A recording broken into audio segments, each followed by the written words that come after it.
बिस्मिल्लाहिर्रहमानिर्रहीम। आज हमारा रिवीजन टॉपिक है 10वीं साइंस, उसकी रिवीजन हम लोग कर रहे हैं। तो आज जिस चीज़ की रिवीजन करेंगे वो है वर्क। वर्क किसे कहते हैं? वर्क साइंस की ज़ुबान में उस वक्त होता है कि जब किसी बॉडी के ऊपर फोर्स लगे और कुछ डिस्टेंस भी कवर हो। जैसे ये एक बॉडी है,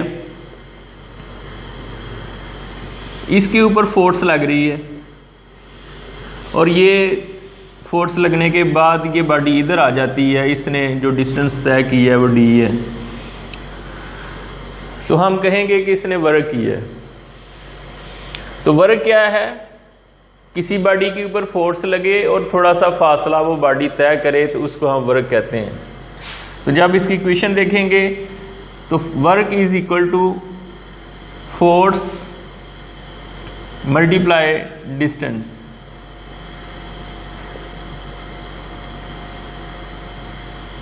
यानी किसी बॉडी के ऊपर कुव्वत लगे और वो कुछ फासला तय करे तो उसको हम वर्क कहते हैं।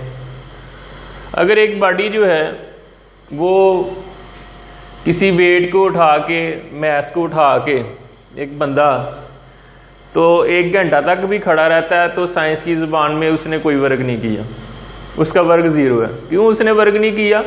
क्योंकि वो उधर ही खड़ा रहा है, उसने कोई डिस्टेंस तय नहीं किया, इसलिए उसने कोई वर्क नहीं किया। तो वर्क का जो ऐसा यूनिट है, इसको जो मेजर किया जाता है,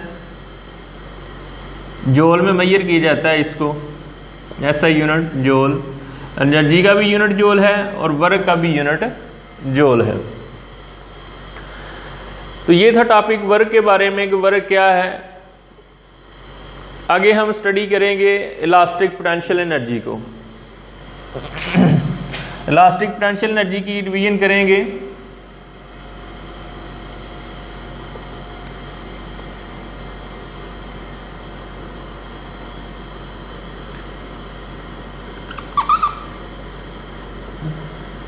इलास्टिक पोटेंशियल एनर्जी क्या होती है? तो जब किसी बॉडी को खींचा जाए, जैसे रबड़ है, इसको हम खींचते हैं। फॉर एग्जांपल उसकी हाइट, पहले उसकी लेंथ इतनी थी, खींचने पर उसकी लेंथ जो है वो बढ़ गई, तो उसके अंदर जो एनर्जी स्टोर हुई उसको हम कहेंगे इलास्टिक पोटेंशियल एनर्जी। ग्लेल की सूरत में हम देखते हैं कि जब हम निशाना लगाते हैं तो हम रबड़ को खींचते हैं तो उसके अंदर जो एनर्जी आ जाती है रबड़ के अंदर, उस एनर्जी की वजह से जो ग्लेल का जो पत्थर है उसको दूर तक फेंका जा सकता है। इसके अलावा स्प्रिंग के अंदर जो एनर्जी आ जाती है उसको खींचा जाता है, खींचते हैं तो उस खींचने की वजह से उसके पास स्प्रिंग की पहले फर्ज किया उसकी पहले लेंथ इतनी थी, तो खींचने पर उसकी लेंथ जो है वो बढ़ जाती है, ये उसकी लेंथ बढ़ गई। अब इस स्प्रिंग के पास जो एनर्जी स्टोर हुई उसको कहेंगे इलास्टिक पोटेंशियल एनर्जी। तो इलास्टिक पोटेंशियल एनर्जी क्या है कि किसी जिस्म को खींचने पर जो या मरोड़ने पर जो एनर्जी बॉडी के अंदर स्टोर होती है उसको नाम दिया जाता है इलास्टिक पोटेंशियल एनर्जी का।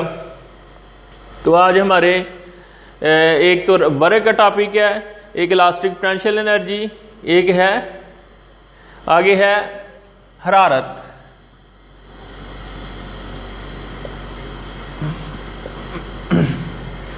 किसी जिस्म का हॉट होना या कोल्ड होना, इसको हम हरारत में लेते हैं। और हरारत कोई चीज कितनी गर्म है या कितनी ठंडी है, इसको इस टर्म में लेते हैं, हरारत की टर्म में। और हरारत जो है हमेशा हीट ट्रैवल करती है कोल्ड बॉडी से, कोल्ड बॉडी की तरफ जाती है, लेकिन शुरू किधर होती है? हॉट बॉडी से। इसकी एग्जांपल हम यूं लेंगे कि एक लोहे का रॉड लिया। जब एक लोहे के रॉड को हम उस रॉड को रख देते हैं आग के ऊपर और दूसरे हिस्से से हम इसको पकड़ लेते हैं, तो पहले ये वाला हिस्सा गर्म होता है, थोड़ी देर के बाद हम देखते हैं कि सारी की सारी जो राड है वो एक जितना गर्म हो जाता है। तो इससे ये पता चला कि हीट हमेशा हार्ट से कोल्ड पार्ट की तरफ जाती है, और एक वक्त ऐसा आता है कि बॉडी के सारा जो दर्जा हरारत है, जो उसकी हीट है, वो ट्रांसफ़र हो जाती है और सारी की सारी बॉडी का टेम्परेचर एक जैसा हो जाता है। ये हमारे 3 टॉपिक्स थे रिवीजन में, इंशाल्लाह ताला आगे से फिर करेंगे।